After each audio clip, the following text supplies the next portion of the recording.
businessman, father, son, brother, 35 years old, married to Precious. Oh, goodness. Danielle Combo, wife, mother, daughter, sister.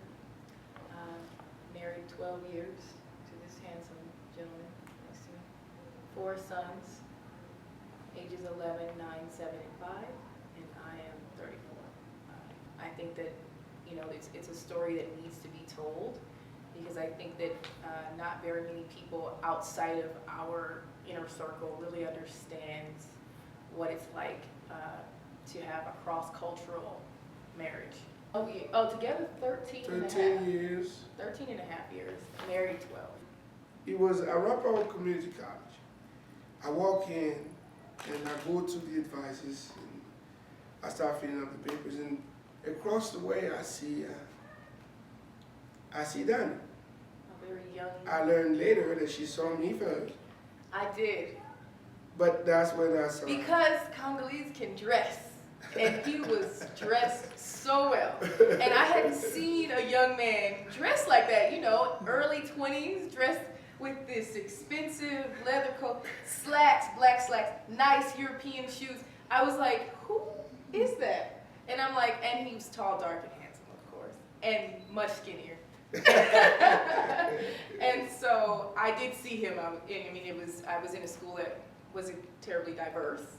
So, I mean, you know, he stood out, definitely. But I didn't, of course, I would never speak to him first.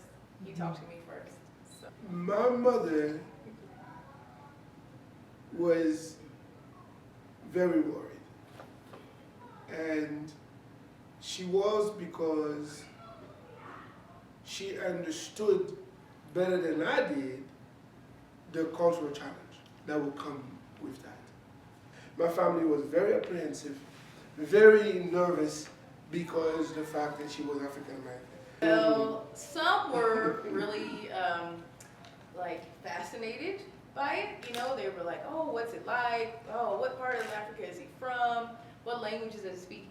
Others, it was like, "Oh, I hear African men, you know, beat their women, and you know, they're really controlling." I mean, there was definitely those stereotypes that had to be overcome on both sides. My side for his family, his, you know, him for my. She don't cook, she don't do this, she's just terrible, she just spends all your money while you with your man. So those stereotypes are learned from. She's gonna cheat on you, she's gonna leave you, she's, you know. Divorce you, take the kids. His coworkers ask questions. Oh, you're married to an African guy. They never would ask like what country, anything like that. It would always go right to like, does he live in a hut?